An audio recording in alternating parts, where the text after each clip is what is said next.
মালিক, কয়েদির সাথে এত কিসের কথা তোমার?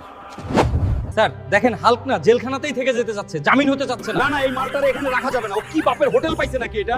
এই মাল তো 6-7 জনের খাবার একাই খায়। স্যার তাইলে এর নিয়ে কি করা যায়? এই নাও টাকা, তুমি আজকেই কোনো উকিলের সাথে কথা বলে মালটারে বের করার ব্যবস্থা করো।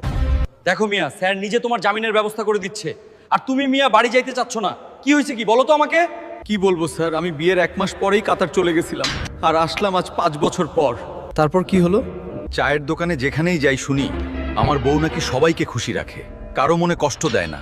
সেটা তো ভালো কথা, সমস্যা কোথায়? আপনিও দেখছি আরেক ভোদাই, সে মামলা দিয়ে আমাকে জেলে ঢুকিয়ে সব টাকা নিয়ে অন্য ছেলের সাথে ভেগে গেছে। ভাই রে, এবার বুঝলাম আপনার বউয়ের এত প্রশংসার আসল রহস্য। হাল্ক সাহেব, আপনার জামিন তো হয়ে গেছে। বাবা চল বাড়ি চল, তোরে আমি আবার একটা বিয়ে দেব। বন্ধুরা, আমি তাহলে বাড়িতে গেলাম। তোমরাও জীবনে এমন ধোঁকা খেয়েছো কিনা তা অবশ্যই কমেন্টে জানাও এবং লাইক শেয়ার সাবস্ক্রাইব করে সাথেই থাকো।